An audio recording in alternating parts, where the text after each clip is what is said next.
Welcome back to this introductory course on quantum mechanics for computational biologists and quantitative biologists. In the previous lecture, we revised and sort of discussed some of the mathematical properties of the so-called Schrodinger equation, or from now on, we will refer to it more specifically to the time-dependent Schrodinger equation. Commenting on the fact that H is in fact a linear operator.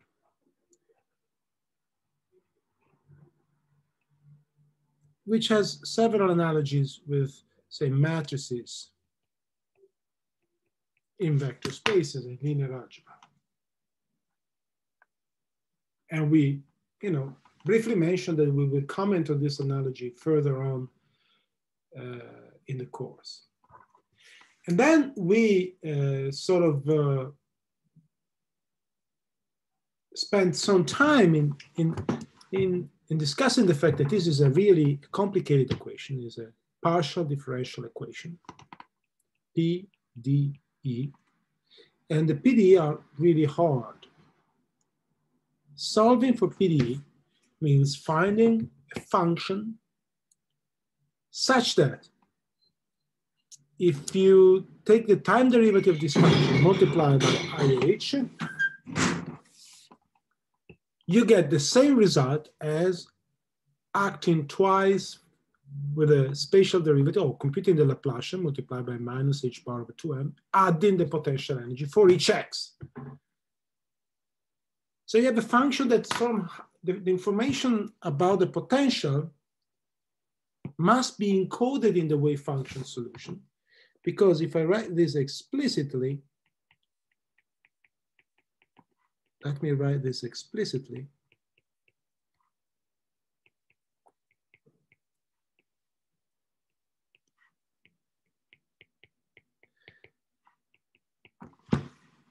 This wave function must be very, very particular, because it must be such that any time I differentiate with respect of position twice, or I take the Laplacian in multiple dimensions, and I multiply by a value of the potential in a point to the wave function calculated in that point, I obtain the same result as acting with a time derivative and evaluating the function in that point. I mean, it looks like impossible to find a function that has this property, right? And of course, the function will depend on the specific choice of potential, because the function has to compensate the effect of the derivative and multiplication of the potential, because the two things always act on psi, and the result of that must be the same as acting on derivative with respect to time. It looks crazy. So PDEs are hard. And there is a full branch of mathematics dealing how to solve exactly or PDEs and how to solve them numerically. But even numerical solutions are limited to very, very, very simple problems. Certainly not a problem as complicated as hundreds of electrons in a molecule. Notwithstanding the fact that the electrons in a molecule have to obey additional constraints, which we did not talk about, which has to do with the fact that there are so-called spinors, but we'll see that later on in the course. So this is really hard. So we tried to figure out whether there was a way to simplify this problem. And by analyzing how plane wave solution was sort of separating the time-dependent and the space-dependent, we came to the ansatz that as long as the Hamiltonian does not depend explicitly on time, like in this case, then it was a sensible thing to do to look for solutions in the form in which the dependence on time was factorized out from the dependence on space.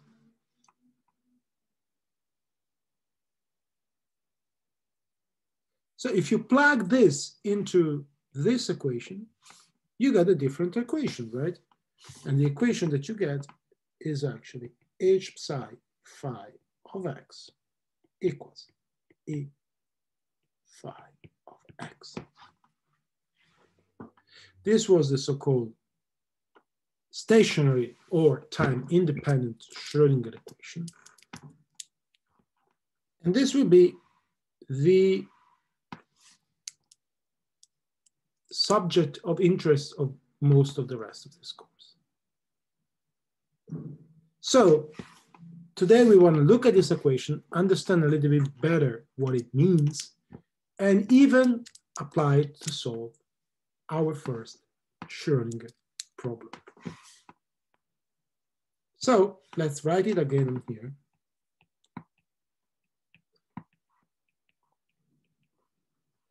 So the first thing we noticed last time was that this equation looks very much like an eigenvalue problem in linear algebra, which you have a linear operator, say a matrix, and you're looking for the pairs of vectors and real numbers or complex number, depending on what kind of matrix you have, such that if you act with a matrix of any of these vectors, typically there's a discrete number of them, all you find is the same vector multiplied by a specific constant.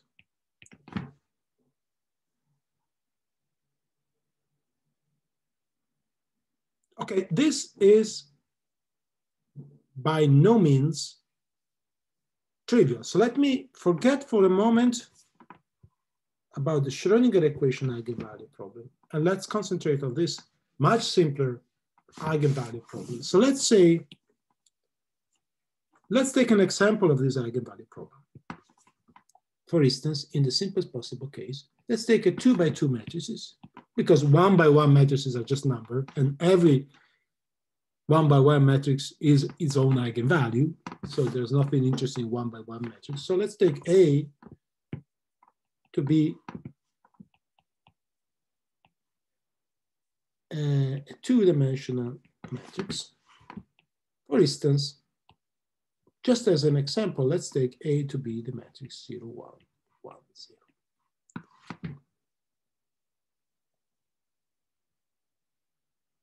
Now, we want to solve the problem A, V equals lambda V, right? We want to find the vectors, which hopefully they're going to be a discrete set of vectors, and the corresponding eigenvalues, such that if I take those special vectors and I act on those with the matrix A, I don't get any other vector. I get those special vectors times a constant. So let's try to see whether, let's begin by taking the first vector that comes to my mind and see if it's a solution. Yeah, just to get some practice. So let's see, let's ask the stupid question, is the vector V0 equals 1, 0 an eigenvector?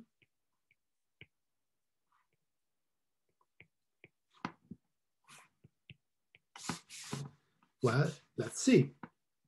If I act on A on V0, I should get something that is proportional to V0. For instance, let's do that. 0, 1, 1, 0, 1, 0. And that's going to be 0 times 1, it's 0. 1 times 0 is 0. I get this, 0. And downstairs, 1 times 1 is 1. 1 times 0 is 0. So I have acted on my matrix A, on my vector V.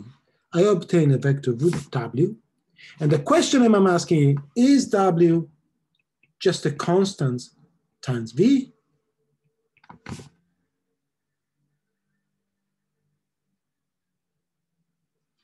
Well, this question is probably trivial to most of you, but let me elaborate on that one further. So we have a vector v, better to go one, to be a little bit pedantic.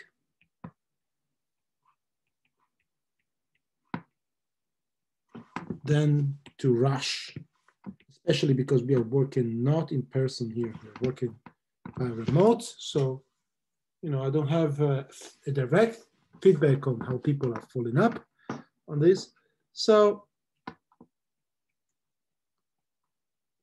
clearly, there's no way I can take v multiplied by a constant. Well, if I do that, then I get lambda 0. On the other hand, w is going to be 0, 1. And no matter I search for a good lambda, I will never be able to find a lambda such that will turn VW into. There's no way I can make this for any lambda. So no, this is not an eigenvalue of A.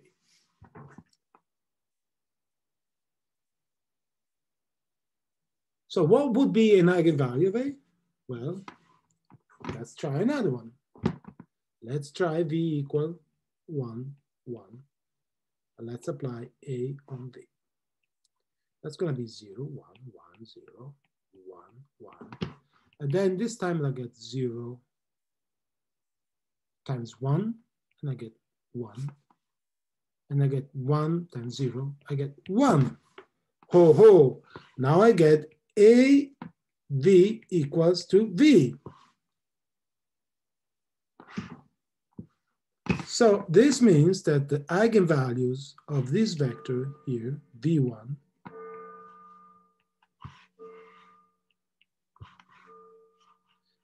is actually 1. Yeah, in this case, it is actually true that acting on A on V1 will give me a constant times 1. Actually, the constant will be even the identity. So is this the only case? No, we can think of a different case.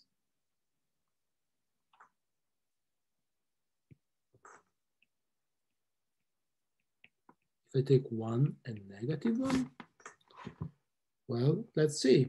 0, 1, 1, 0, 1, negative 1 equals, well, 0, negative 1, negative 1.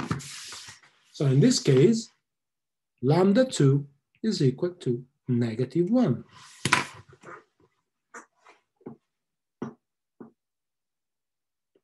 And now, right, you sort of realize that any vector v in the form A times, by linearity, any vector in the form A times 1, 1, or any vector in the form A times 1, negative 1, would be an eigenvalue, solution of the eigenvalue problem.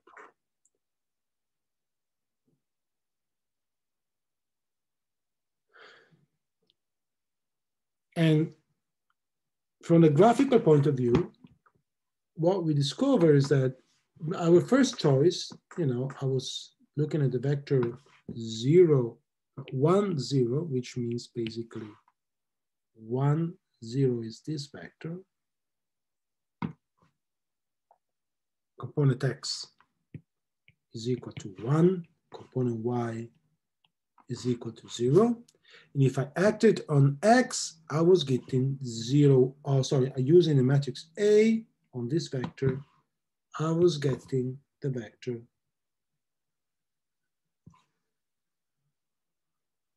0, 1. Right? That's 1, 0.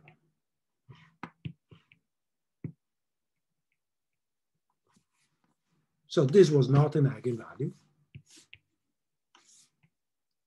However, what we later discovered is that if instead I was looking at the vector 1, 1, this is the vector 1, 1,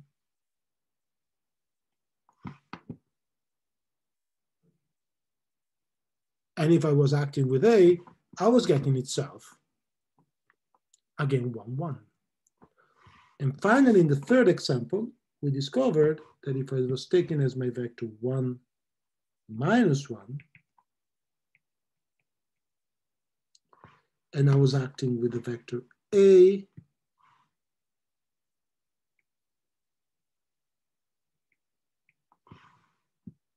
Oh, let me do it black.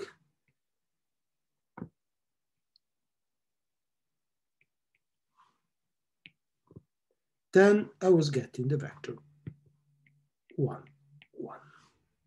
Sorry, no. I did something stupid. If I was taking this -1, I was getting negative of this vector,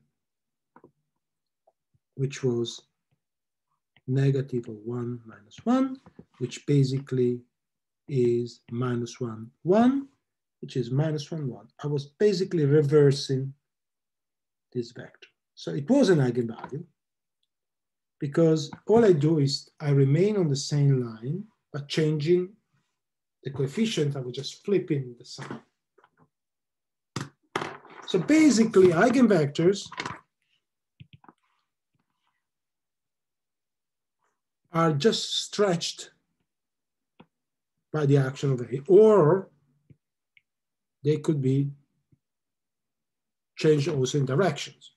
That's what the action of a matrix A is doing on the eigenvectors. Right? I mean, I'm sure you've seen all of this in your linear algebra crash course, but I was just trying to visualize what these specific eigenvalues are. Now, going back to the Schrodinger equation, we are now looking for functions such that if you apply the Hamiltonian on the function,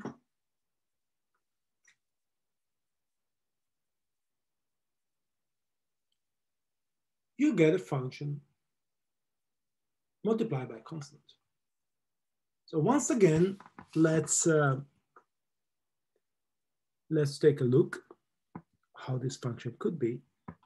And to take an example, in analogy what we just did for the simplest possible problem, let's go back again to the trivial plane wave problem. In that case, remember, this is just, there's no potential for plane waves. So in one dimension, let's be sort of a most trivial example possible. That's my Hamiltonian.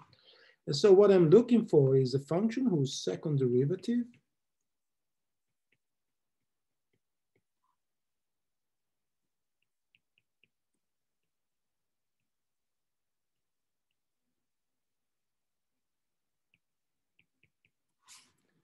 will give itself up to a constant. And remember, by making this ansatz here, what we discovered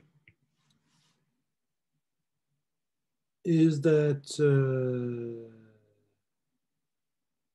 this action of the second derivative was basically producing p squared over 2m ei h x dot b. So the eigenvalue, so for each value of x,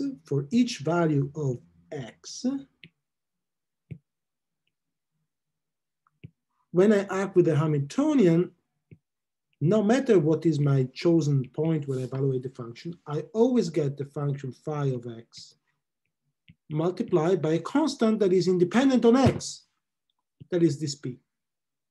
P is a parameter, it's constant, it's not a variable, it's a parameter. This is a parameter. So it doesn't change. So that's a typical example. In this case, I have a, and whatever I choose as a parameter,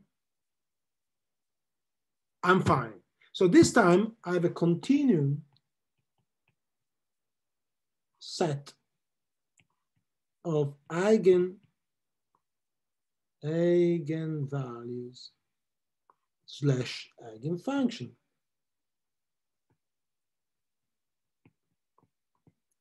What do I mean? That unlike in the 2x2 examples in linear algebra we just discussed, in this case, for every choice of parameter p, which I write here to remind myself that I'm choosing one specific solution, the one in which I chose, say, a value P naught, one value of my choice. No matter what I do, I will get always something that will have the same mathematical structure up to that particular eigenvalue. So this will be my eigenfunction, which will depend on one parameter, and the corresponding eigenvalue will depend on the same parameter. So I can change the parameter P naught to get a different solution with different eigenvalues, P naught squared divided by 12. So that's the first example of solution of an eigenvalue problem in functional space, in the space of function, rather than in the space of n by n, of n-dimensional vectors or two-dimensional vectors. So that's what a eigenvalue problem. So how hard is the eigenvalue problem? So we started off this discussion by saying we need to do something because the Schrodinger equation is a PDE equation is way too hard. There is no way we can solve it. We need to make something, to take some action to make it simpler. And yes, we came to this stationary Schrodinger equation, which turns that PDE problem into an eigenvalue problem in function space. Is this hard? Well, I mean, there is no sort of say overall general definition of how hard a mathematical problem is. Oh, there's information theory, they have the notion of complexity, completeness, but that's an entirely different story. For us, it suffices to say that it is hard. In many cases, we still have to resign. We have to devise approximate methods. But while viable and reasonable approximation methods for the stationary Schrodinger equations have been devised and have been applied and led to a dramatic improvement of our understanding of quantum mechanics, the methods to solve the time-dependent solutions are really, really pioneering and very, very limited. So as a result of that, it is still the only way to go. Maybe quantum computers will change a little bit this picture in the future, but that's way far away from what we are discussing today. And even the frontier of quantum computing is still exploring these possibilities. It's not clear at all how far this new technology will ever go into solving time-dependent Schrodinger equation as a systematic tool. But as far as us is concerned, yes, the stationary Schrodinger equation is the only Schrodinger equation we can hope to be solving. So what we'll be doing today is to do the first practical application of Schrodinger equations and solve the first simplest Schrodinger problem that is called the quantum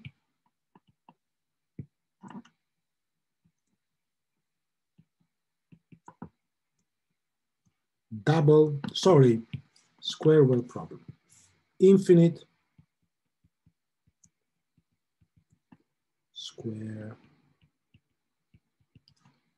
well problem.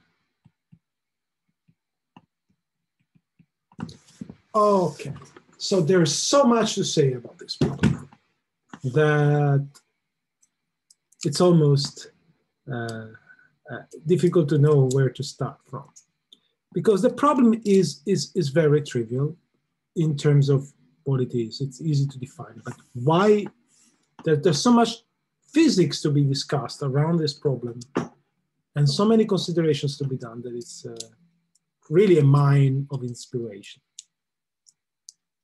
So to introduce the Schrodinger, the infinite square well problem, let's suppose we are interested, well, for simplicity, let's consider the one-dimensional case.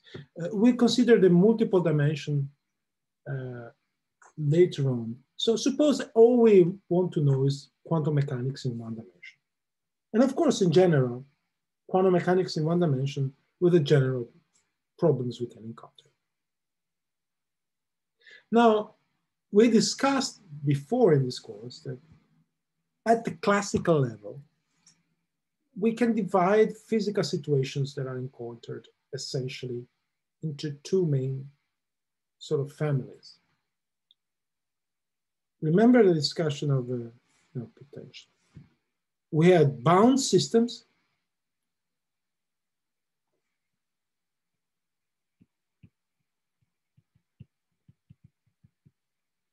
and unbound systems.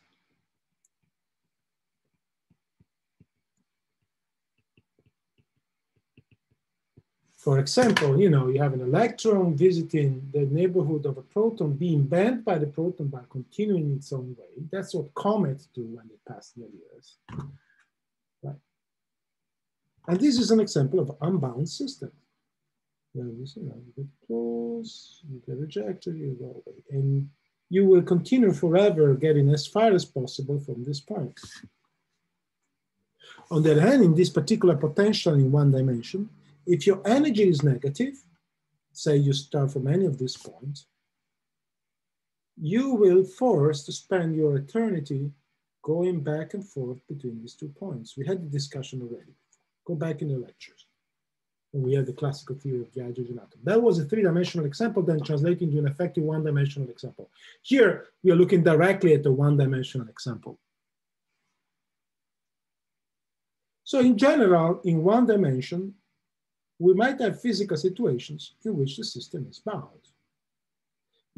Are these, so in general, a physical situation is one in which I have a potential, whatever it is, but it has a region where I can find energies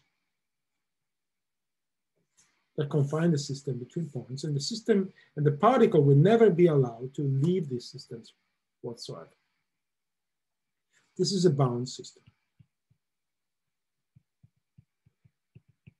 Okay, so are bound system interesting for us as a computational biologist? I am not a computational biologist, I'm a physicist, but for you guys who will become computational biologists or are becoming computational biologists, of course they are, because electrons are bound to atoms, because atoms are bound to atoms through covalent bonds, and because ultimately matter and life exists because the elementary constituents, electrons and nuclei are not elementary particles, but at the scales where macromolecule exists, which you say typically nanometric scale, they are effectively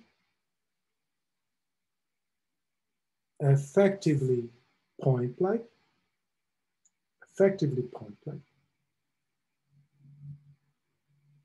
So they can be treated as if they were elementary particles. So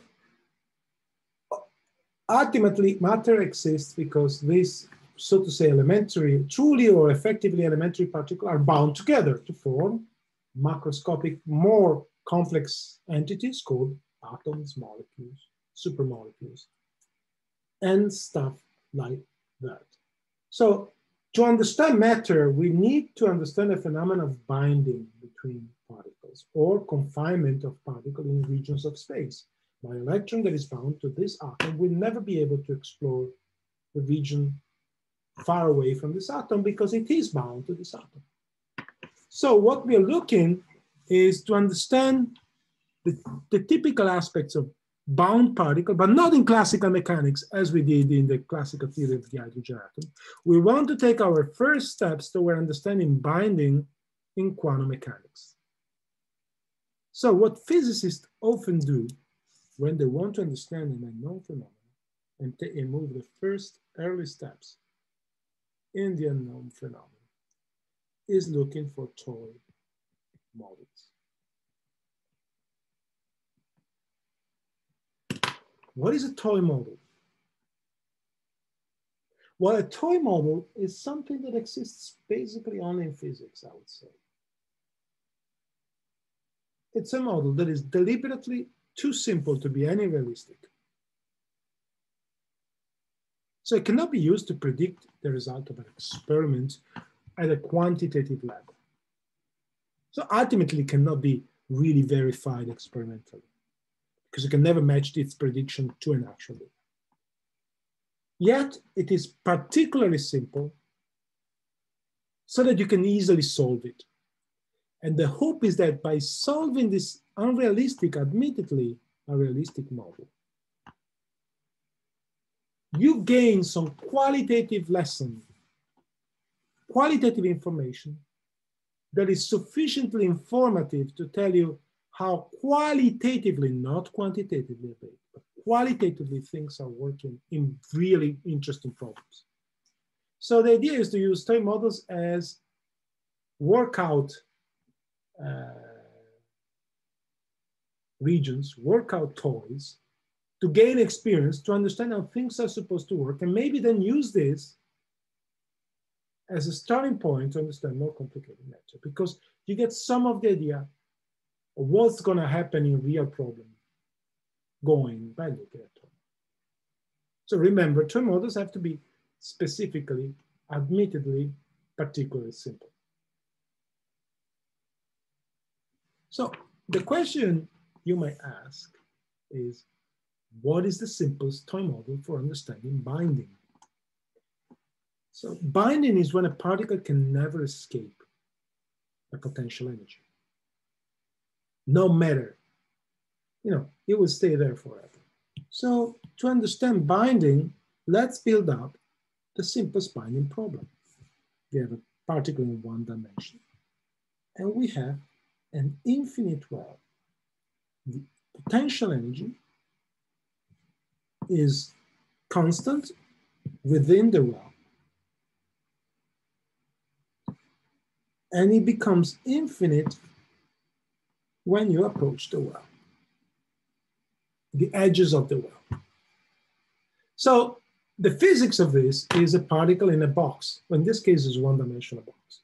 Imagine you have a small ball in a cartoon box, and you sort of kick it. Well, the ball will move undisturbed until it reaches the edge of the box, and then will bounce back. And if everything is ideal, it will bounce back with the same energy without dissipating energy. In real life, there will be dissipation, there will be sound, and eventually the ball will stop somewhere in the middle as a result of friction and as a result of losing energy. I'm getting something. I'm losing some of the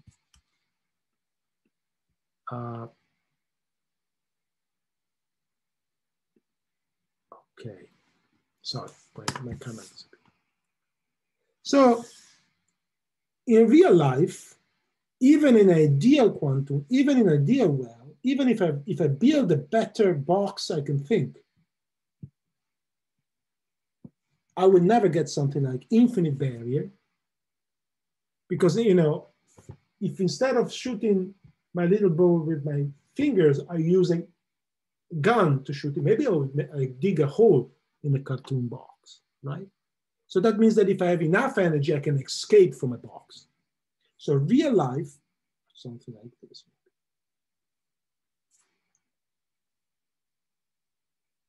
And of course, the details here depend on the specific systems. So what does a physicist do? Say, okay, build some model for this. He says, okay, there are details that will be important if I want to make a straight comparison with experiment. Let me see how far can I go if I assume an idealized situation.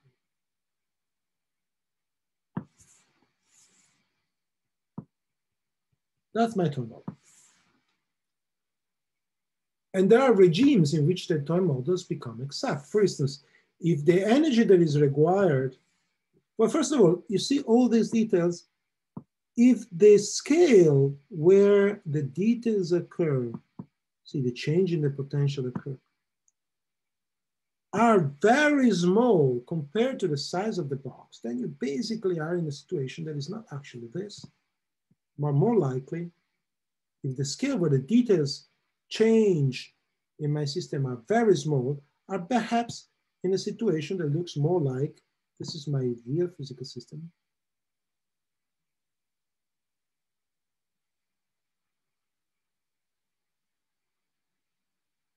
You see, if you zoom here, you still see this structure. However, the scale where they happen, lambda, is so much smaller than the typical scale L, where the system is actually propagating. So when lambda divided by L is much smaller than 1, then in first approximation, I might as well consider it neglected and forget about these scales altogether, which essentially says all the structures that occur at the scale lambda are leveled away and idealized away. That's limit case, which leads to idealization. And maybe such idealization makes the problem solvable. And then, of course, my solution will not be exactly the solution of the original problem, because in the original problem, I did have these wrinkles here, and I did have a finite energy. But again, it's a matter of scale. If the energy that it takes to get outside this box is very large compared to the typical energy I'm interested in, which maybe is some stuff here, that would be, this is my energy that I'm really interested in exploring. I will be able to build another dimensional parameter. And in the idealistic case in which this ratio of the energy for really freeing the particle and the energy of the processes I'm interested in studying is very diverse, very different, then I never get out of the box. So it doesn't really make a difference to keep the box finite or let it go to infinity. So what I'm trying to say is that we built two-dimensional parameters.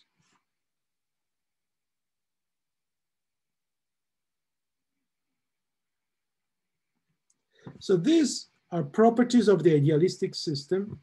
This is the size of my physical system.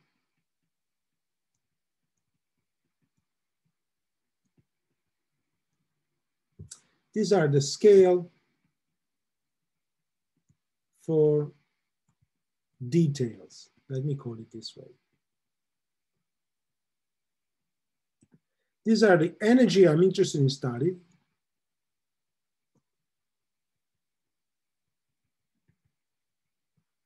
And this is the unbound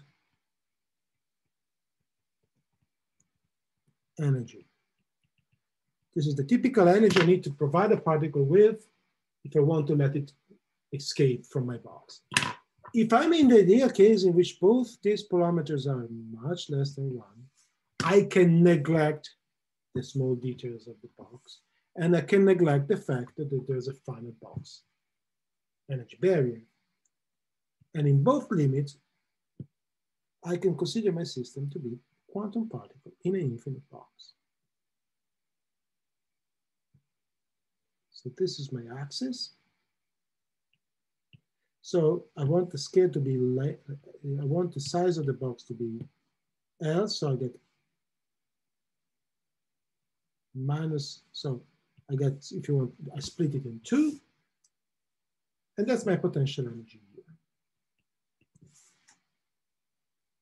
And what I'm interested in to know, I want to find the eigenvalues and eigenvectors of the Schrodinger equation in this specific potential. So given this view, I want to solve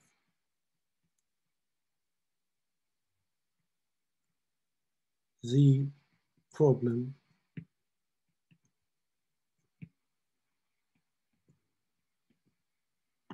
okay, equal to 5.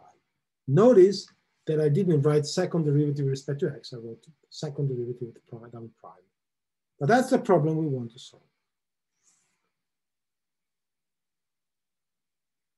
Now, u of x is equal to 0 when x is in between minus LF and LF, and is infinite when x is outside this box. That's my model. How come a model with an infinite inside the definition of the model itself happens to be simpler than a model with everything is finite? Oh, that sounds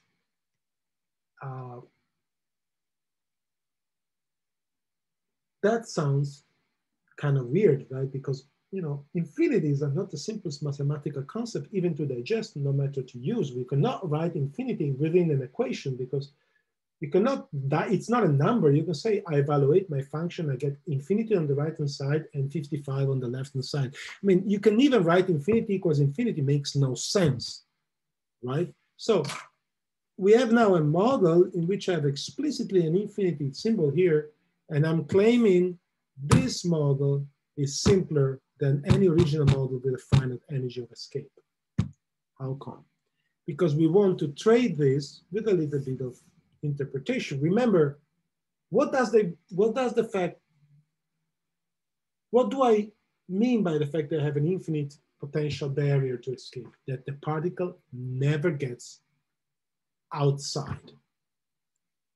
Never. So what the second part of this definition really implies is that the wave function, the probability of finding the particle outside the box is at any time is 0 if x in modulus is larger than L1/2. In other words, if I'm outside the box. Let me say outside the box. That's what I'm saying. But since the probability of the wave function is squared, the same has to happen for the wave function. So basically, I can replace this, all this, and say that my model is one in which u of x is 0 inside a box, and psi of x, or phi of x, is 0 outside the box. And you know, these are both approximations, but who cares? Now, if I already know the solution outside the box, I don't even have to specify u. I don't care. All I'm interested in is what happens inside the box. And inside the box, the potential can be neglected. So all I have to do is to solve the eigenvalue problem for a free particle inside the box. Oh, but we did solve that already. We had a plane wave, because if I have, you know, no potential, I have a plane wave. Not true, because a plane wave is not confined within the box. The plane wave can be defined everywhere. So there is some analogy with the plane wave, because the plane wave, in fact, can obeys a similar Schrodinger equation, but with different boundary conditions. Because the plane wave doesn't have any boundary, it can go anywhere. So it looks like the particle in the infinite box or infinite well looks like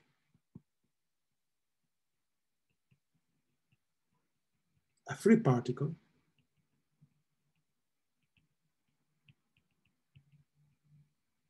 problem, because inside the box the particle is actually free, but has different boundary condition. And we know from our previous experience that if you have the same differential equation by different boundary condition or initial condition, the solution can be different. Do we? Yes. Remember, we discussed the harmonic oscillator, and we were, you know, doing all the math. If you don't remember it, go back on your previous movies and rewind them and look at them. And if you look at that, you realize, looking at that you get a solution that the final solution we were obtaining, sine and cosine, dependent on the initial position and velocity. all those solutions were solutions of the same Newton's equation, but you get different solutions depending on what was the initial conditions. Now, likewise here, I have two classes of solutions, the plane wave and the particle in a box solutions. They both obey the same Schrodinger equation inside the box, but they have different boundary conditions. One is allowed to propagate forever and there's no box. And the other one is confined to stay inside the box. And of course, I expect that if I let the box grow to infinity, the two solutions must become equal, because if the box becomes infinitely large, the particle can propagate forever. We'll get to that. Okay? So that's the setting of the problem we want to solve. So all we want to do now is to solve the Schrodinger equation with the condition to be 0 .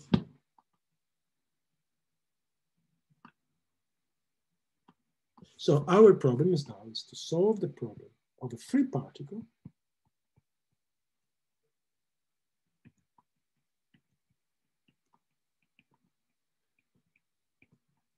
but that's not it. With the additional constraint that the wave function must be going to 0 at the border of the box and remain 0 forever. Right, this is the mathematical formulation of our problem. Okay, so how do we go along with this problem? Now, if I look at this problem, actually, let me rewrite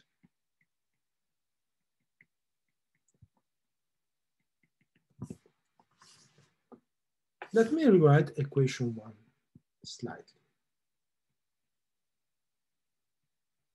I'm looking for a function whose second derivative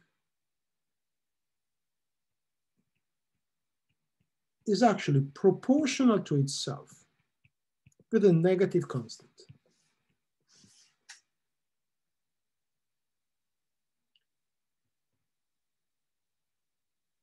That's what I'm looking for,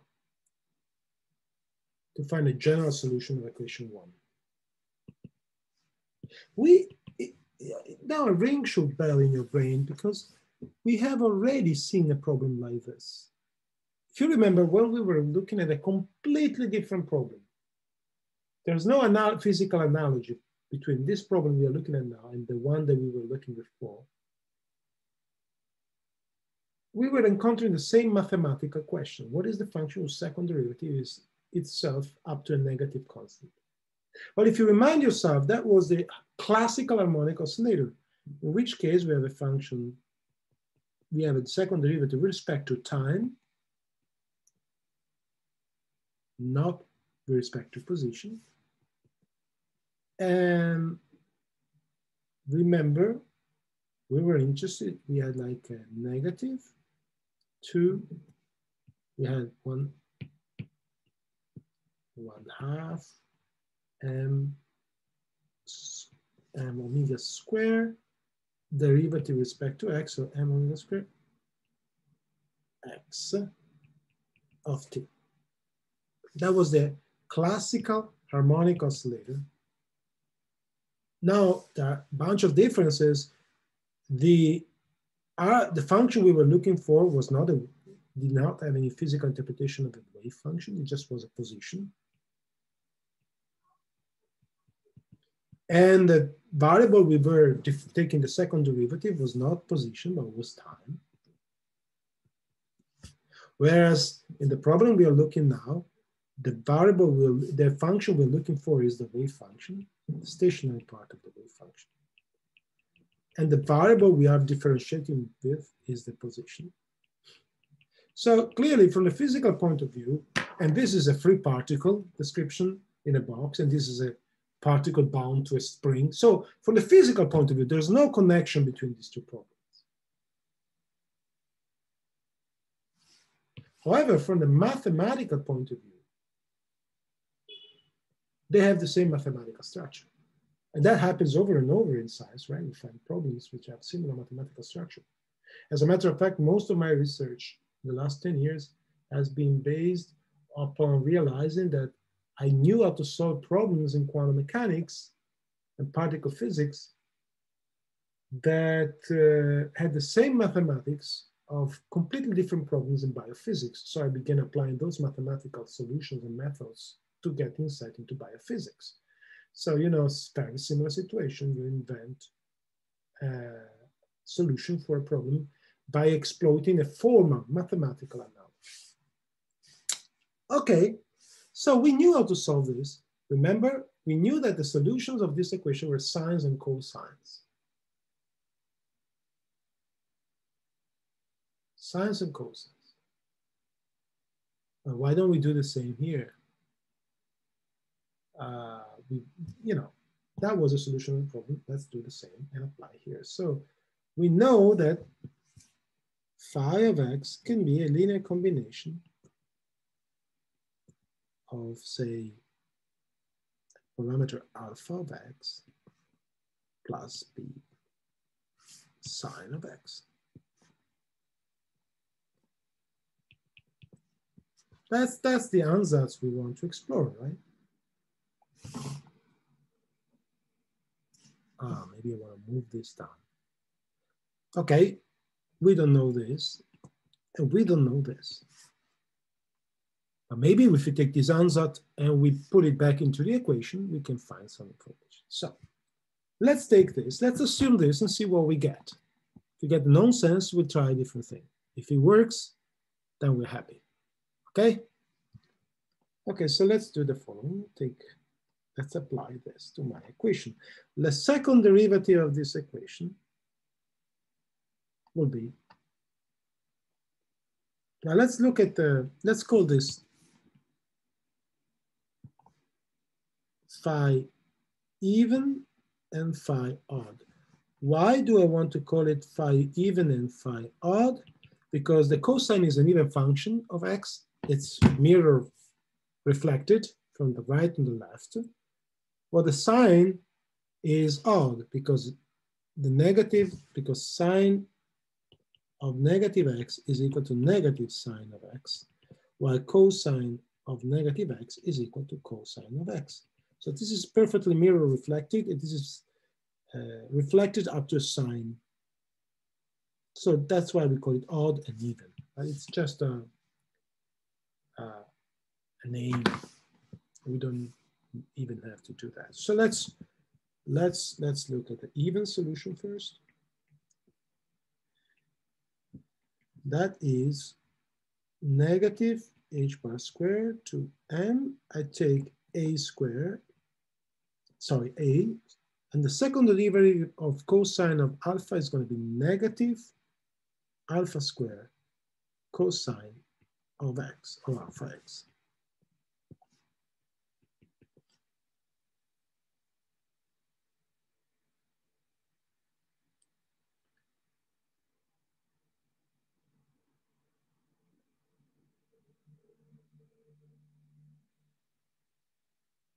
So it should not come as a big surprise is that inside the box, they are good solution. The even solution we just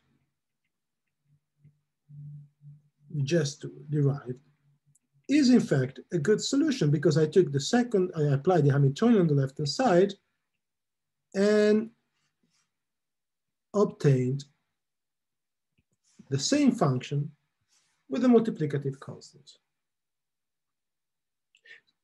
And I think, so in principle, the even function does obey the Schrodinger equation I'm interested in. Now let's look at the odd function.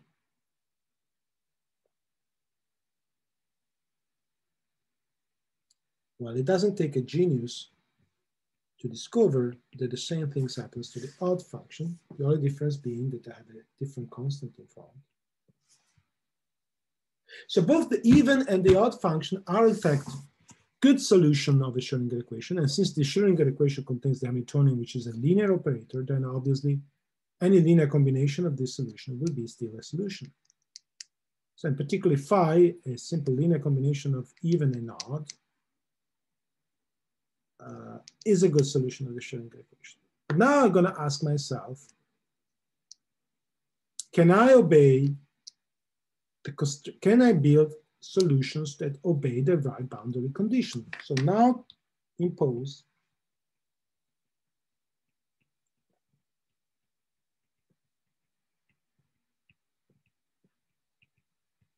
the boundary conditions. And let's do it first on the even and then on the odd. So what we want to do is take the even function at L half and impose that it equal to the even function of negative L half and impose that it is 0.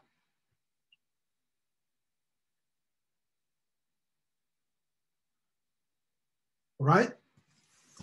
And then we'll do the same with the odd.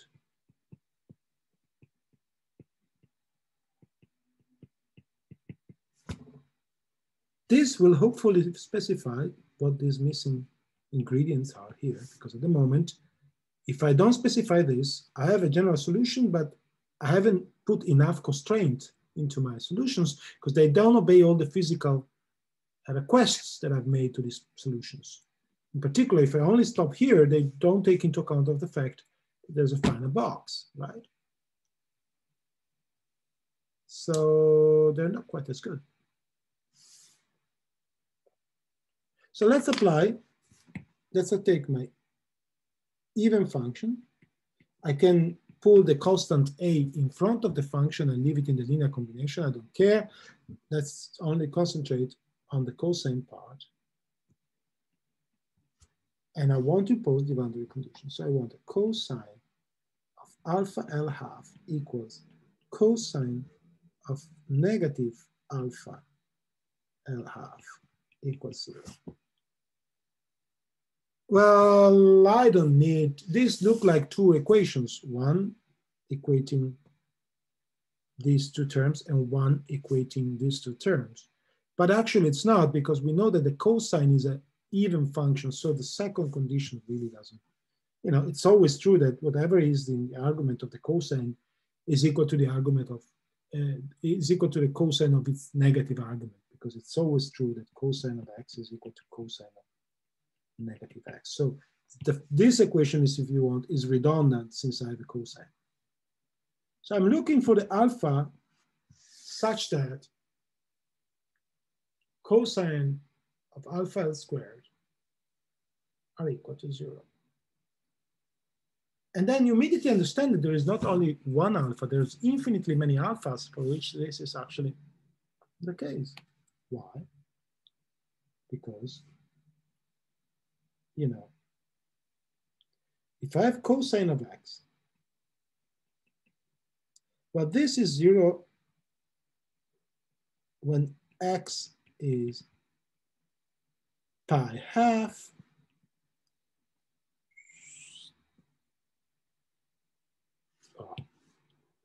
let's draw it better. Then at pi, it would be -1. Then at 3 pi half, it would be again 0. And then at 2 pi, it would be 1. So I will get this solution, and then I will get 2 pi plus pi half, 2 pi's plus 3 pi half, and also all the negatives as well, because it's even, right? And then go on forever. So it turns out that, now let's go back to this. For this condition to be satisfied, the argument of the cosine, alpha L squared, should be anything like pi half plus k pi, with k equals 0, 1, plus minus 1, plus minus 2, and so on and so forth. Which means that alpha, there are many alphas solution of this request, and they can be labeled by an index k. And this will be those who have 2 over L pi half plus k pi, right? Or stated differently, pi over L plus 2k pi plus minus 2k.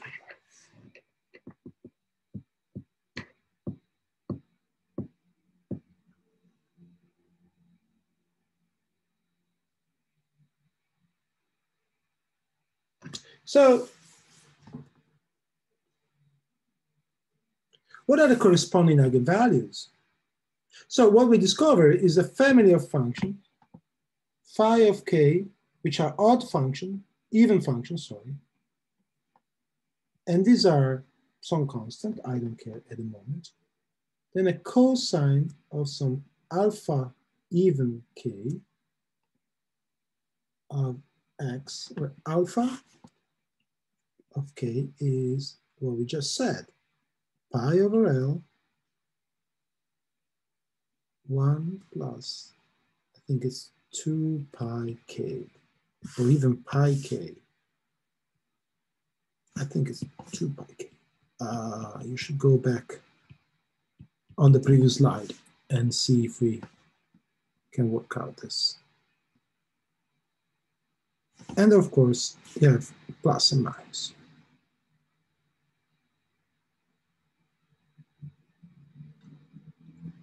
Okay, good enough. What is the corresponding energy of this state? Well, it's enough to take the second derivative, multiply by h bar, and see what we get. Well, remember, we would get h bar squared over 2m, and then we will get an alpha squared. So we get a pi squared over L squared. And then you get all the others to come. So this is the ground state, and you can, sum in over the others. So rather than pi squared, oh, actually, this is actually not correct. It's 2k here. And you get maybe 4. The next one is going to be, this is 1. The next one is going to be 3. Therefore, 3 squared is 9. H bar plus minus 9h bar squared pi squared 2ms squared. And then it's going to be the next one, when this is k is 2, this is 4, plus 1 is 5, 5 squared is 25, h bar squared, pi squared, 2ml squared, and so on and so forth. And in each of these, the energy actually, is positive because we get a square of this guy. This was alpha squared, and the alpha squared is always positive.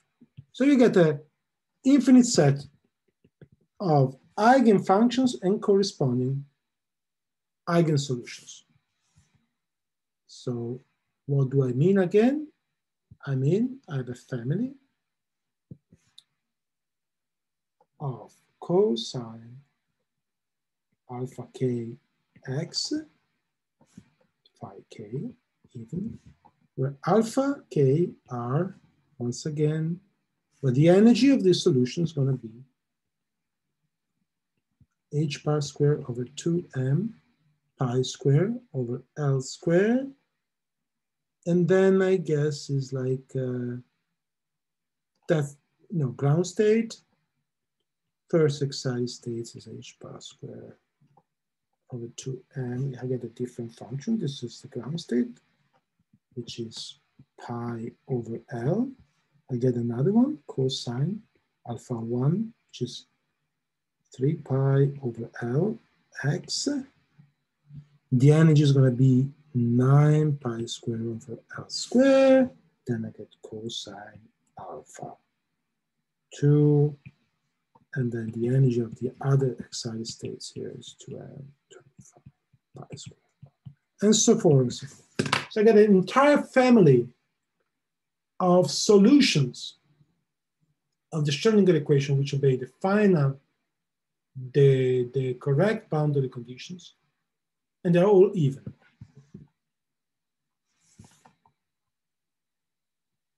Good. That's great. So what about the odd functions? Well, let's see. Remember, we also discovered that there was a, we expect also the odd function proportional to sine, let me call it differently. Let me call it beta of k of x.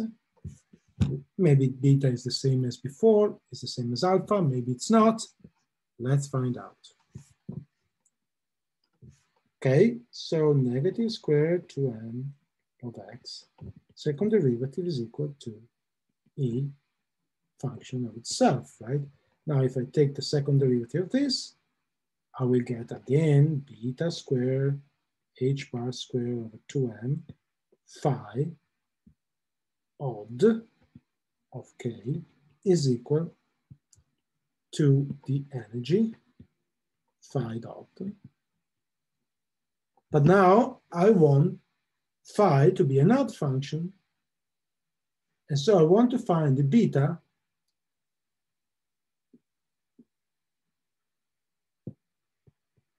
such that sine of beta k L half is equal to sine of minus beta k L half equal to 0. And just as before, this condition looks like two conditions, one equality here and one equality here. But as a matter of fact, the second condition is trivial because the function is odd and the negative of 0 is 0. So if I impose this in some point L, then this would be, if the function is 0 at L half, also the function at negative L half would be 0 because the function sine of negative L half times beta will be negative the sine of L half times beta, and if this is 0, this will be 0. So again, it looks like these are two conditions, but as a matter of fact, this is just one condition. And again, we know the sign now is 0 at 0, at pi, 2 pi. So now we know that the allowed betas are gonna be, we know that L half beta is gonna be fine.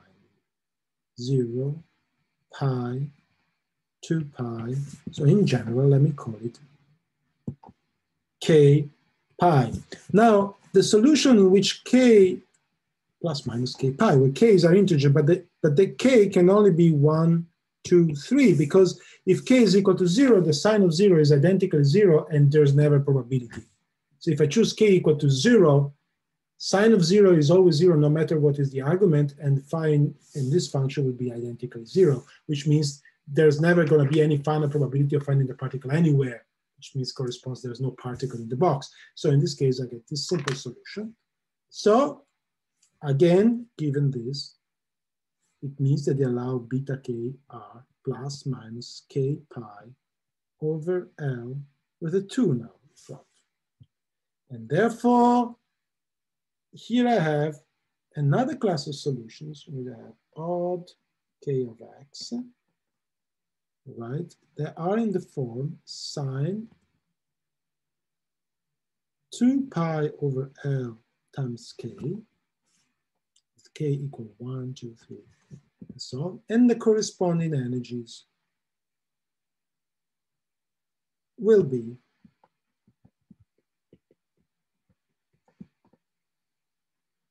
two pi over L square, k square, h bar over 2m squared. So in particular, the ground, the lowest energy that we get here will be k equal 1, 2 pi over L square h bar square over 2m. The next one will be one in which k is equal to 2, so we get a factor 4 pi squared times 2 pi squared over L squared h bar square over 2m. Then I will get 3, this will be 9, and so on and so forth.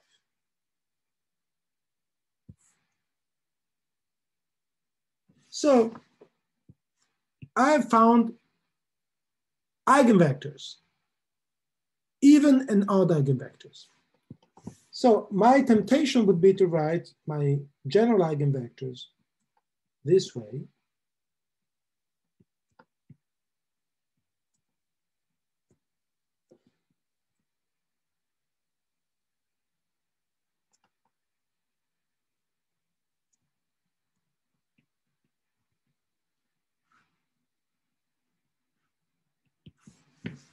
And say, maybe this is a particular solution of the eigenvalue problem.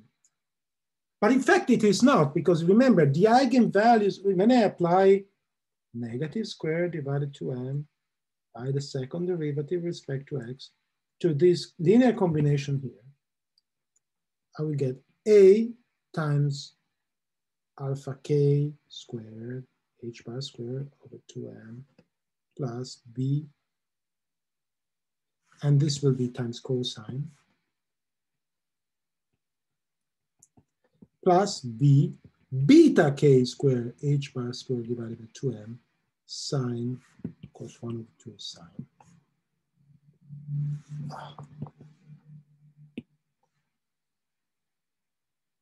Of beta kx. So you see, since these two constants, we just figured out they are not the same constant, a simple linear combination in this form is not, in fact, an eigenvalue, an eigenvector, or an eigensolution of my problem. So these two are eigensolutions individually, but the linear combination is not an eigensolution. So wrapping up everything, we discover, finally, what are the old solutions of my Schrodinger problem. The lowest energy solution is the first of the odd problem. So that's called odd, k equals 0, k equal. So the first solution was a cosine, in other words. And this was constant times cosine. And I have alpha naught. And if I remember, alpha naught was like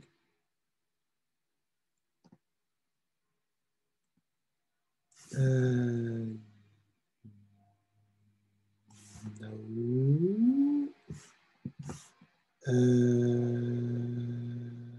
Yes, pi over L.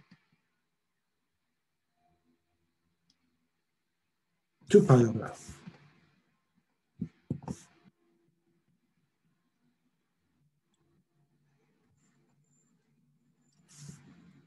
In fact, when x is equal to LF, cosine of 2 pi over L, LF is equal to, no, that's not the correct.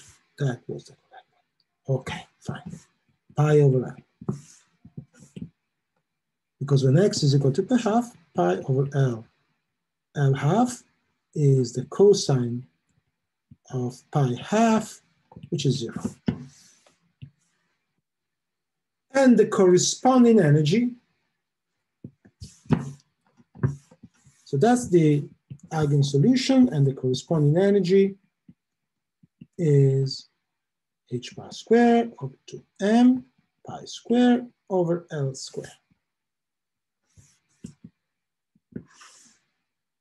So that's the smallest values of E you can find in both odd or even solutions. Now, if I look at what is the next to smallest values of E that I get, are coming from the lowest of the signs.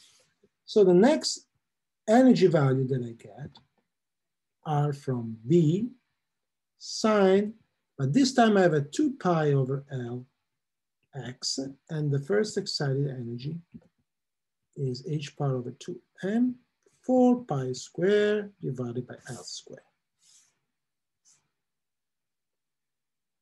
If I go one step further and I look at the next value of energy I get in adding values of k, I discover that A2 is again in the form of a sine, of a cosine, is in the form no, is associated with the function phi 2 of x, a cosine of now 3 pi over L x, and the corresponding energy is h bar squared over 2m, 9 pi squared over L squared, and so forth, and so forth. So I alternate solutions that are in the form cosine, sine, cosine, sine, cosine, sine. Okay, so let's wrap up. I have my original potential, I have my infinite well. This is my LF, this is my negative L half. And what we found is that the smallest energy corresponds to a cosine. That's the smallest energy eigenvalue with a given energy E naught, which was, now of course I forgot, but if I remember well, this is h bar squared over 2m. And if I remember well, this was pi squared over L squared. Right. The next energy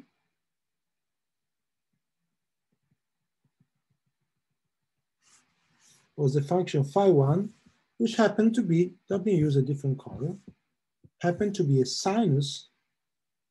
So it was like, and its energy was actually a little bit higher. That's E1, this is my first, this is the smallest energy, this is my next to smallest energy, is going to be h bar squared 2m. And if I remember well, here I got like 4 pi squared divided by L squared. And then the next energy there, I use in one more color, was a cosine with twice as much frequency. So there's going to be like 1, and the energy here was even higher, and so on and so forth. So in essence, I have found an infinite set of eigenvalues, and you already understand there's a big difference between the eigenvalue problem we've seen for simple vector spaces, which the number of eigenvalues was given by maximum eigenvalues was the size of the matrix. And this problem where the potential eigenvalues and eigenfunctions are infinitely many for this problem. So it's like if this was a problem with infinite by infinite matrices, so to say. And we'll see later that this is in fact not such a stupid analogy. So this was a sort of an interesting mathematical exercise, and we are far from it going. So I will stop here today because this is kind of a heavy mathematical journey. And I will start again next lecture reviewing these mathematical derivations again. So if you got confused today because of the math, because of the lecture, because of the material, don't worry, next lecture we will start over, review more in a more tidy way, less trying, the mathematics without trying to motivate everything, but now going through the mathematical derivation in a more tidy way.